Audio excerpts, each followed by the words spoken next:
Os sinais de um destino sombrio para a Ucrânia surgiram de maneira assustadora em documentos secretos que estavam sobre a mesa de Joe Biden, poucos dias antes do início da ofensiva militar russa. Naquele período, Dmitry Kula, que ocupava o cargo de ministro das Relações Exteriores da Ucrânia, se viu diante de um cenário que parecia mais uma premonição do que uma análise comum. Em uma reunião tensa com o presidente dos Estados Unidos, ele encontrou relatórios confidenciais que deixavam uma coisa clara: o futuro da Ucrânia estava em grave perigo. Aqueles arquivos continham previsões meticulosas feitas por especialistas militares e agências de inteligência, pintando um quadro desolador. Kula saiu do encontro abalado, com uma sensação de que o destino de seu país já havia sido escrito em pedra, mas ele não estava disposto a se resignar sem tentar de tudo. Apesar das previsões que sugeriam um desfecho inevitável, ele retornou a Kiev com o espírito de luta renovado, determinado a desafiar o que parecia uma sentença já pronunciada. As frases impactantes dos documentos não saíam de sua cabeça, reforçando a noção de que a Ucrânia estava prestes a enfrentar um desafio colossal e que o apoio firme de seus aliados do Ocidente ainda era uma incógnita.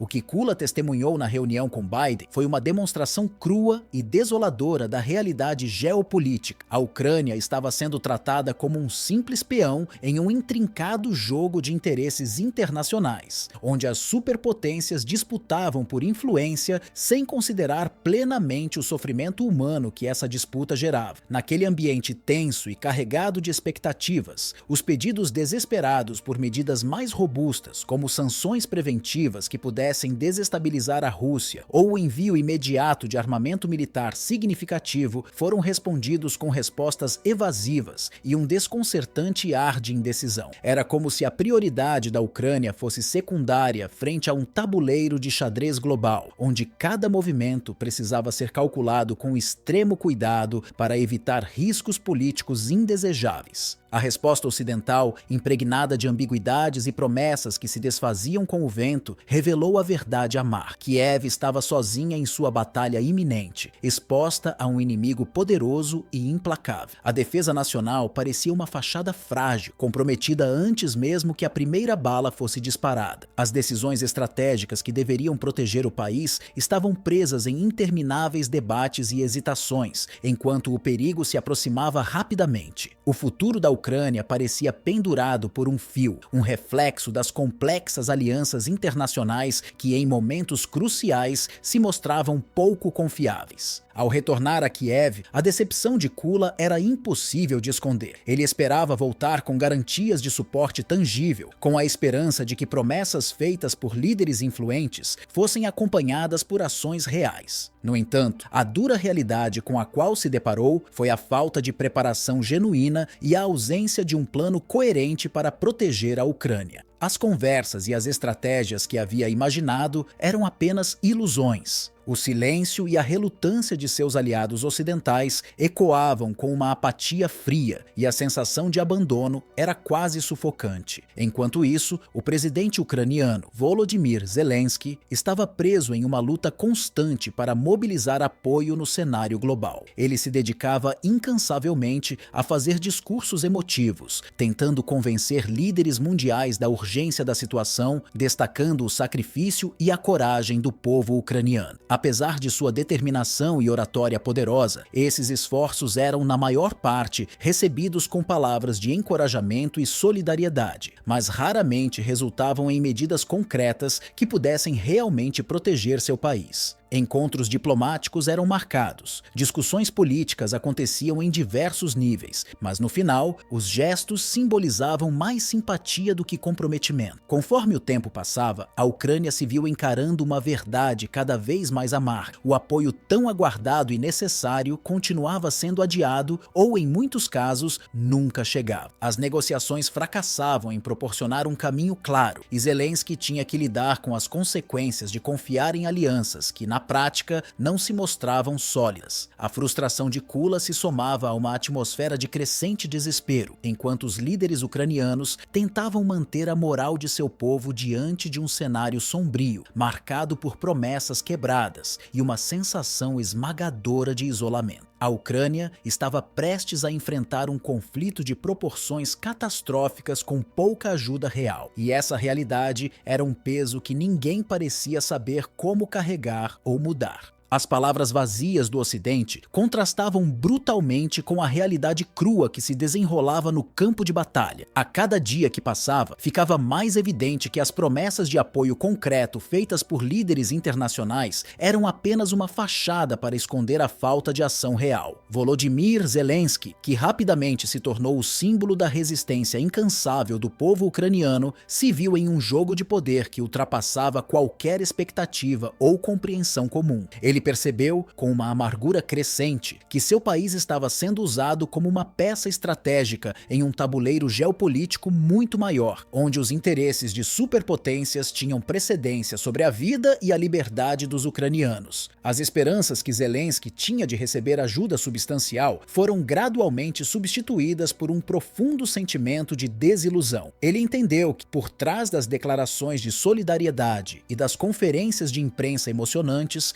havia uma relutância palpável em intervir de forma significativa. Em discursos inflamados e em reuniões diplomáticas, ele apelava desesperadamente por armas, assistência humanitária e suporte financeiro. Mas o que recebia eram gestos simbólicos que, por mais bem intencionados que fossem, não eram suficientes para enfrentar a ofensiva implacável da Rússia. O presidente ucraniano teve que aceitar a dolorosa realidade de que a Ucrânia estava praticamente sozinha, destinada a enfrentar um inimigo muito mais forte e preparado. O conflito se intensificava rapidamente e o isolamento do país tornava-se um fardo cada vez mais pesado. O frio e desolador lembrete de alianças que não se concretizaram ecoava por todo o país, enquanto civis e soldados lutavam para sobreviver em um ambiente de destruição e caos. Os líderes ocidentais, que haviam prometido apoio inabalável, pareciam agora presos em seus próprios debates políticos e cálculos estratégicos, incapazes ou não, dispostos a tomar medidas que pudessem realmente mudar o curso da guerra. Enquanto isso, Zelensky se esforçava para manter o espírito de seu povo elevado, mesmo quando tudo ao seu redor sugeria o contrário. No fim, as palavras de Dmitry Kula e a luta de Zelensky simbolizavam mais do que uma batalha física. Elas representavam uma luta contínua contra a indiferença e a incerteza de uma comunidade internacional que se mostrava hesitante em cumprir suas promessas. A Ucrânia, colocada na linha de frente desse conflito global, vivia com o gosto amargo de ter sido sacrificada em nome de interesses estratégicos maiores. Eles sentiram, mais do que qualquer nação poderia, o peso de serem usados como um instrumento em uma guerra de poder, enquanto a esperança de um apoio robusto permanecia uma miragem distante. Essa é uma narrativa marcada pela coragem inabalável diante da adversidade e pela determinação de um povo que se recusa a se render, mas também é uma crônica repleta de traições políticas, de expectativas não atendidas e de desafios monumentais. A história da Ucrânia é, acima de tudo, um testemunho da força de uma nação que, mesmo enfrentando traições e abandono, continua a lutar com tudo o que tem, provando que seu espírito não pode ser quebrado, mesmo quando seus aliados parecem ter desaparecido na hora de maior necessidade.